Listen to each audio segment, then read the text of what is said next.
안녕하세요. 절대값TV의 명품 PD 한PD입니다. 하루가 지났는데 계속 그 뉴스들이 나오고 있어요. 긴박한 뉴스들이 나오고 있어요. 벌써 크레디트 스위스를 제가 어제 방송을 했는데 벌써 UBS에서 인수 협상을 하고 있다. 자, 그 얘기까지 나오고 있어요. 자, 그러면 인수 협상 한다는 얘기는 청산 처리한다는 얘기잖아요. 그죠? 청산 처리한다는 얘기잖아요. 파산해서 청산 처리한다는 얘기잖아요. 자, 그런 심각한 상황으로 가고 있다는 거예요.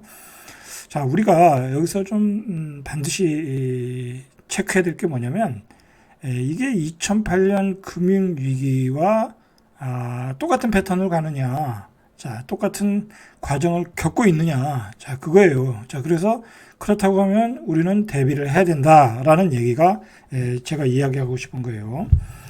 저는 개인적으로 굳이 이렇게 확률적으로 얘기한다고 하면 6대4, 6대4나 7대3, 한 7대3 정도로 이건 뭐 금융위기로 갈 수 있는 가능성이 높다라고 저는 보고 있어요. 이미 뭐 미국은 구제 금융을 하고 있잖아요. 벌써 실리콘밸리 뱅킹은 파산 처리했고, 그 다음에 퍼스트 리퍼블릭 뱅크는 구제 금융했고, 그 대형은행들이 돈을 빌려줬잖아요. 연준에서 돈을 받고 대형은행들이 돈을 빌려주고 그렇게 가고 있다라는 거예요. 이미 구제금융으로 갔다. 자, 그런데 레리 핑크 같은 사람들은 지금 이런 게 지금 시작에 불과하다. 이제 첫 도미노가 무너진 거고 줄줄이 무너지면 한 1000개 정도 무너진다. 여러분 1000개까지 갈 필요 없어요. 이렇게 해서 한 10개만 무너지면 금융 시스템에 붕괴가 오는 거야. 자, 그런데 지금 우리가 미국에 집중하고 있지만은 크레디트 스위스가 UBS에서 합병되는 과정을 통해서 유럽의 어떤 대형은행들에게 파장을 줄 줄 모르는 거죠. 이 크레디트 스위스가 또 투자한 어떤 상품이 있을 거 아니에요. 자, 이제 그런 문제가 파급돼서 나올 거라는 얘기예요. 자, 그리고 이제 무엇보다도 심각한 건 뭐냐면 2008년에는 서브프라임 모기지, 그러니까 하위 등급의 모기지 상품으로 인해서 금융위기가 왔는데, 이번에는 말 그대로 자산으로 보면 미국의 국채에서 부실이 터진 거잖아요. 그냥 국채를 투자했는데 거기서 부실이 터져가지고 은행이 폰뱅킹런이 일어나면서 은행이 파산하는 경우가 됐잖아요. 자, 그러니까 이거는 그때와 비교해서 2008년도와 비교해봐도 이건 사이즈가 너무 크고 규모가 너무 크다라는 거예요. 그리고 은행의 숫자도 더 많아졌고, 지금 36시간 만에 실리콘밸리 뱅킹, 시그니처 뱅킹, 그 다음에 또 크레디트 스위스로 연결되고, 그래서 금융 시스템의 붕괴로 확산되고, 이게 글로벌 금융위기로 가는 게 아니냐라고 지금 이야기가 나왔고, 전문가들은 이 금융위기가 은행들이 컨트롤할 수준을 이미 넘어섰다라는 거예요. 이미 컨트롤할 수준을 넘어섰죠. 그죠? 넘어선 거예요.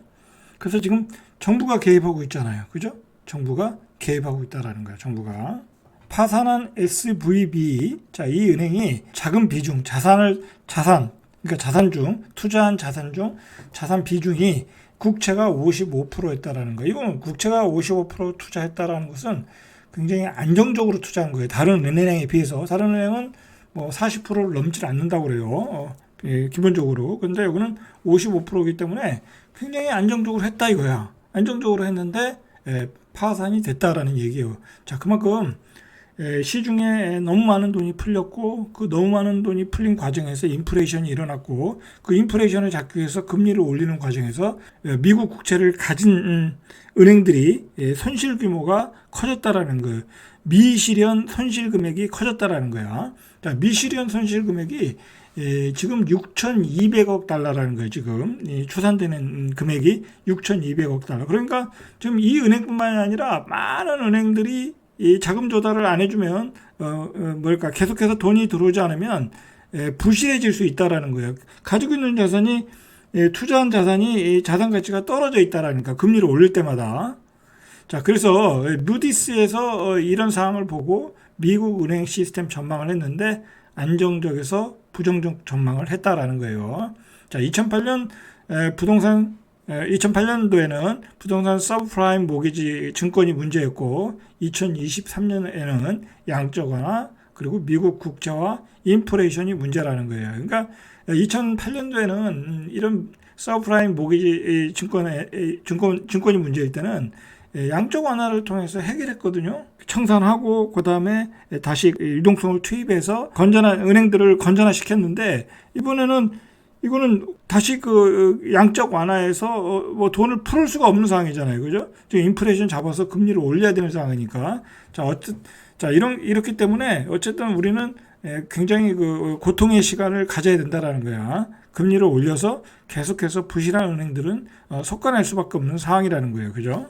자, 미국이 이 어떤 그 위기가 올 때마다 양적 완화를 통해서 그 경제 위기를 극복을 했는데, 자, 그래서 잘 극복을 했는데, 이번에는 이제 극복을 못하고 문제점들이 터지는 거잖아요. 자, 그리고 이제 지정학적 위기도 동시에 터졌고, 코비드도 동시에 터지면서, 이게 무슨 문제까지 갔냐면, 미국의 어떤 패권까지 흔들리게 되는 상황까지 왔다라는 거야. 자, 뭐 이제 미 중간의 패권 전쟁, 그다음에 러시아와의 또 패권 전쟁까지 문제가 생겼는데, 이게 심각하게 전개되는 게 뭐냐면, 이 미국 국채를 뭐랄까요, 그 매수할 세력들이 그 매수 주체가 사라지고 있다라는 게 문제야.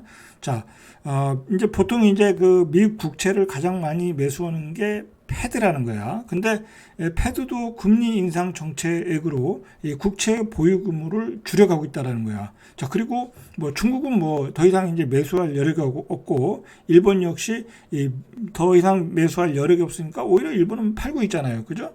중국도 팔려고 그러고, 자, 그렇게 되니까 그동안 그 국채를 살려고 했던 매수 주체가 사라지니까, 문제는 금리 인상 과정에서 미국 국채를 가지고 있던 은행들이 굉장히 그 부실 규모가 커지고 있다라는 거야. 그러니까 이 문제를 작년에 10월 달에 그 미국 재무부 장관이 언급을 했어요. 굉장히 우려가 된다고. 자, 이 문제는 뭐냐면 아시아 국가 중앙은행들도 매수는커녕 매수할 여력이 없다라는 거죠. 그래서 미국채를 오히려 팔고 있다라는 거예요. 왜냐하면 금리를 올리니까, 그죠? 금리를 올리니까 그 전에 낮은 가격에 사왔던 그 미국 국채가 떨어지겠죠, 더. 그러니까 팔 수밖에 없는 거죠, 그죠? 그러니까 강달러가 또 지속이 되고, 외국인 개인들 다 이 투자자들이 미국채 매입에 부담을 느끼고 있다라는 거야. 자, 이게 미국의 딜레마야. 자, 이런 과정에서 이제 실리콘밸리 뱅킹이 부도가 파산이 됐고, 그 다음에 이 모회사가 파산 보호 신청을 했어요. 실리콘밸리 SVB 파이낸셜이 이 모회사인데 파산 보호를 신청했고, 이게 어디로 연결됐냐면 퍼스트 리퍼블릭, 이게 지역 은행 중에 가장 큰 은행인가 봐요. 자, 이 은행도 이 자금 유동성에 문제가 생겨가지고 정부가 이제 대형 은행들, 뭐 JP 모건, 뭐 모건 스탠리, 골드만삭스, 뱅크 오브 아메리카에 이야기를 해서 좀 돈을 지원해줘라 해서 300억 달러를 지원을 해줬어요. 이 지방은행이 은행 시스템 전체가 위기 상황에 왔기 때문에 지원을 해줬어요.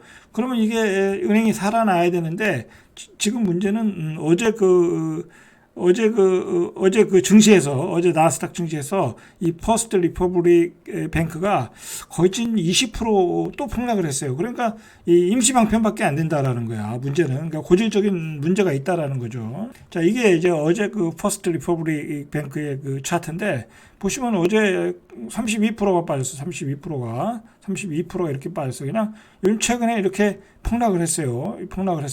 전체적으로는 한 70% 빠진 거고. 자, 증권사의 분석을 어떻게, 이 회사에 대해서 외부시 증권은 목표 가격을 지금 얼마죠? 지금 23달러거든요. 23달러인데 목표 가격을 $5로 낮췄어요. 그러니까 이건 뭐 거의 부실 은행이라고 보는 거죠. 그래서 퍼스트 리퍼블릭이 목표 가격을 $5로 낮췄다라는 거예요. 이 은행이 결국 대형 은행에 인수된다면 기존 주식 가치는 희석될 수밖에 없다. 결국은 이제 대형 은행에 흡수 통합될 수밖에 없다라는 거예요. 그러면 기존 주식 가치는 희석될 수밖에 없어서 $5 가치밖에 안 된다라는 거예요. 그래서 투자 등급을 중립으로 하향 조정했다라는 거예요. 그냥 잔존 자산이 $5 정도 수준이라는 거예요. 자, 그래서 이 지금 문제는 뭐냐면 대서양 건너편의 유럽은 스위스 크레디트 은행이 문제고, 이 미국에서는 이미 이제 망한 은행들이 있고, 이 연이어서 퍼스트 리퍼블릭, 이 지방은행들이 이제 무너지기 시작한다라는 거예요. 이제 이렇게 지방은행들 무너지다가 그다음에 이제 대형은행이 무너지는 거야. 예전에도 그랬잖아요. 예전에도 그 조그만한 회사들, 모기지 조그만한 회사들 무너지고, 그다음에 베어스턴 무너지고, 나중에 이제 AIG, 리먼 브라더스 무너지면서 서브프라임 모기지 사건이 터졌잖아요. 자, 이 지금 똑같은 과정을 겪고 있는 거야. 자, 이렇게 똑같은 과정을 겪고 있는데 이게 금융위기가 아니다라고 이야기하기가 쉽지가 않죠. 그죠? 자, 그러니까 여러분들 지금 자산 관리를 잘 하셔야 돼.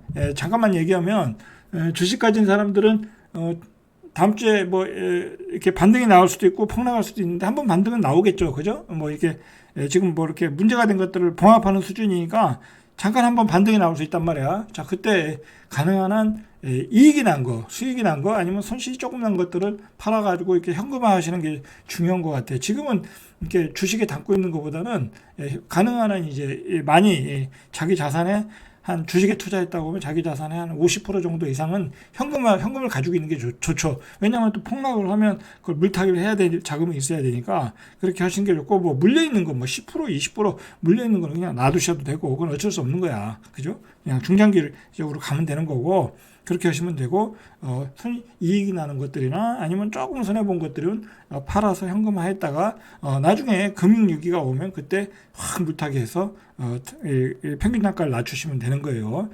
당연히 지금 뭐 집을 사러 다니시면 안 되는 거예요. 절대 안 되는 거야. 오히려 지금은 집을 팔아야 돼. 지금 시장이 조금 뭐 반등 흘러다가 요즘 아마 제가 뭐 주택 시장은 아예 지금 쳐다도 안 봐요. 아예 볼 필요도 없어. 아마 매수세가 싹 끊겼을 거예요. 아마 이거 이 상황에서 누가 집을 사러 가겠어요. 그죠? 자, 어쨌든 이 지금 미국은 이 퍼스트 리퍼블릭 은행을 어떻게 살리느냐가 중요하다라는 거야. 자, 그런데 이 지방은행들이 계속해서 폭락 중이라는 거야. 그 맥 웨스트 뱅크푸도 24.7% 떨어졌고, 주당 9.9달러, 웨스턴 얼라이언스도 14.81% 떨어졌고, 자이언스 뱅크 퍼레이션 주가도 6.76 떨어졌고, 그러니까 금융 시스템의 어떤 위기가 오고 있는 건 사실이다라고 봐야 되겠죠. 자, 어쨌든 이 구제금융을 했다라는 거야. 이제 우리 경우에 외환위기가 오면 이제 IMF에서 구제금융을 했는데, 자, 이번은 이 형태만 좀 바뀌었지. 이 골드만삭스, 모건 스탠리, 뭐 시티그룹 이런 대형은행들이 300억 달러를 지원했다라는 거예요. 근데 이 골드만삭스, 모건 스탠리, 시티그룹은 또 어디서 오겠어요? 연준에서 받겠지. 연준에서 받겠지. 연준에서 받았다는 얘기가 기사가 나왔어요. 받았어. 그러니까 또 돈을 조금씩 풀고 있는 거야. 그러니까 이게 죽겠는 거죠. 한쪽에서는 금리 올려서 긴축해야 되는데 한쪽에서는 구제금융에서 또 돈을 풀어야 되고, 그죠?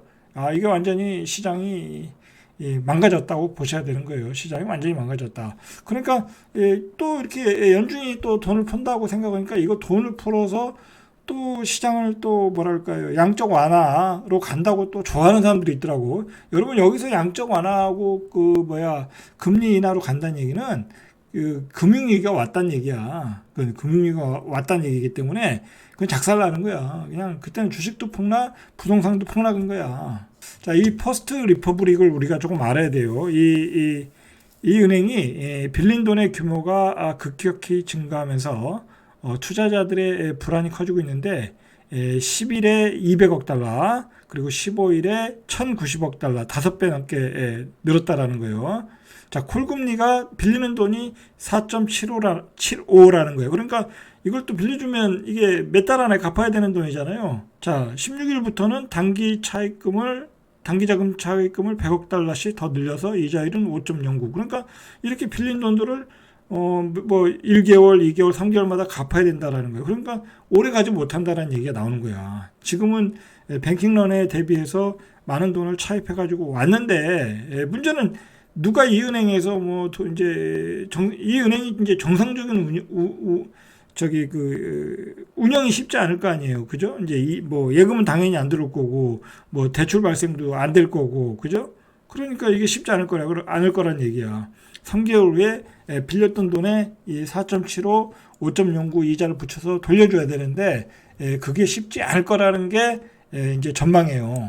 자, 그러니까 무디스가 퍼스트 리퍼블릭의 재무 상황 악화와 자금 인출에 따른 재정 지원 의존도 증가를 이유로 바로 신용 등급을 하향했잖아요. 그죠? 이렇게 신용 등급 하향하면 뭐 은행에게는 거의 뭐 그 사형 선고나 마찬가지죠.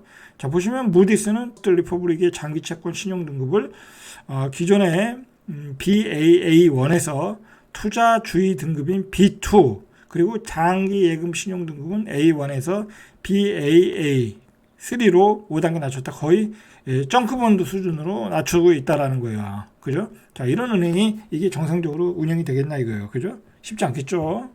근데 문제는 지금 문제가 된 게 이거지. 이제 또 줄줄이 나온다는 얘기잖아요. 지금 문제는. 보통 무디스의 신용 등급이 총 21등급으로 나누는데 BA1부터는 정크 등급으로 평가된다는 거야.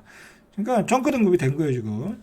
그리고 다른 신용평가사인 스탠다드 푸어스사도 15일에 퍼스트 리퍼블릭의 신용 등급을 A-에서 투기 등급인 BB 플러스로 4단계 낮췄다. 역시 거의 정크본드급으로 가고 있다라는 거죠.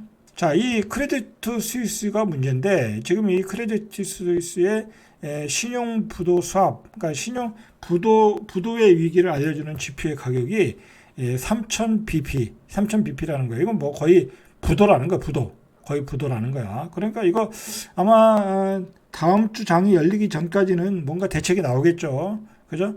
지금 나오는 게 UBS에서 분리해서 흡수하는 거로 뭐 어떤 사업부는 뭐 어디로 팔고 해서 그 분리해서 흡수하는 방향으로 나오는 것 같아요. 자, 그 결과에 따라 시장에 파장을 줄 것으로 예상이 되죠. 자, 그래서 크레디트 스위스 인수 협상을 지금 하고 있다라는 거예요. UBS에서.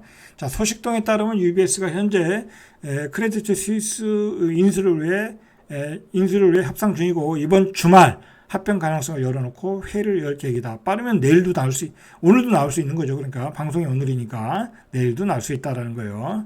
오늘 내일 나올 수 있다라는 얘기예요. 그러니까 지금 시장이 긴박하게 흘러가고 있다는 게 지금 자산 규모로는 뭐 세계 9위의 크레디트 스위스니까 이 은행이 그냥 파산된다고 하면 큰일이죠. 그죠? 그러니까 정상적인 운영을 위해서 어떤 분리 협상을 지금 하고 있다라는 거예요. 은행이 금융 시스템의 붕괴를 막기 위해서. 자, 어쨌든 지금 이제 퍼스트 리퍼블릭이 자금을 차입하고 하는 것들이 결국은 비용과 고정금리 자산 비중이 높아 다음 분기의 핵심 수익성에 미치는 부정적인 영향이 큰 것으로 보인다고 하며 단기적으로 예금 지원이 긍정적으로 보일 수 있으나 장기적으로 보면 이 은행의 지속 가능한 수익성은 여전히 불안하다. 자, 무디스가 이렇게 보고 있다라는 거예요. 지금 장기적으로 보면 생존이 쉽지 않다라는 얘기죠. 자, 지금 돈들이 얼마나 지금 풀려 나가는가를 보시죠. 미국 은행들은 지난 일주일 동안 연방준비제도로부터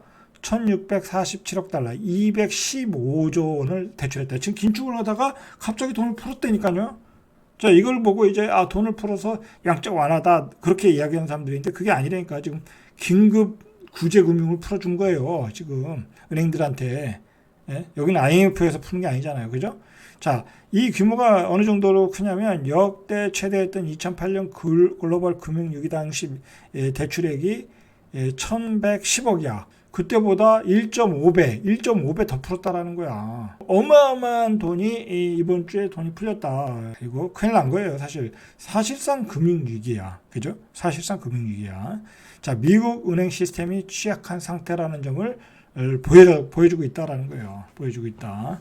자, 지금은 금융위기 상황이다라고 보셔야 돼요. 양적 완화가 아니라. 자, 이게 문제는 전이 위험이죠. 전이 위험. 대형은행들이 퍼스트 리퍼블릭을 직접 지원한 방식 자체에 문제가 있다고 지적을 하고 있어요.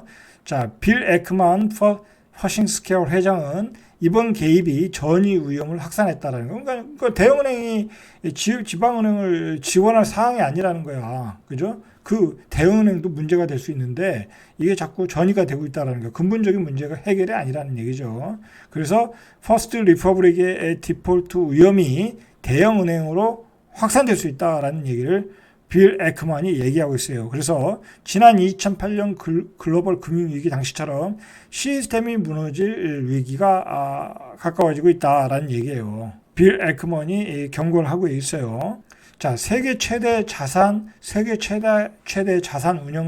운영사인 블랙락은 연방준비제도가 오는 23일 연방공개시장위원회에서 최근 미국과 유럽 은행권 위기에도 불구하고 기준금리 인상을 계속할 가능성이 높다라고 지금 얘기를 하고 있어요. 그러니까 뭐 빅 스텝은 안 해도 베이비 스텝은 할 가능성이 높다라는 거예요. 자, 왜 그러냐면 1980년대 이후에 최고속도로 금리를 올린 데 대한 부작용이 나타나고 경기 침체가 다가올 것이라고 예견하기 때문에 그렇다는 거예요. 지금 인플레이션이 더 급한 문제란 얘기예요. 인플레이션이 더 급한 문제지 은행이 망하는 게 문제가 아니라는 거야. 어쨌든 지금 그 병을 고치는 과정에서 나타나는 거잖아요. 그죠? 자산에 버블이 낀 게 빠지면서 은행이 부실해지고 그게 망하는 과정에서 나타난 거기 때문에 그건 과정에 불과하고 근본적으로 결국은 이 문제를 해결하는 것은 금리 인상이라는 거야. 자, 블랙락에서는 이렇게 보고 있다라는 거예요, 지금. 자, 브룩스 맥도널드의 에드워드 박 최고 책임자는 CIO는 다음은 누구인가라는 게 시장의 분위기라는 거예요, 지금. 다음에 어디가 망할 것인가라는 거예요, 지금. 이게 더 관심거리라는 거예요. 그러니까 지금 계속 줄줄이 파산을 기다리고 있다라는 거예요. 자, 오늘은 여기까지. 이상 절대값 TV의 명품 PD 한 PD였습니다.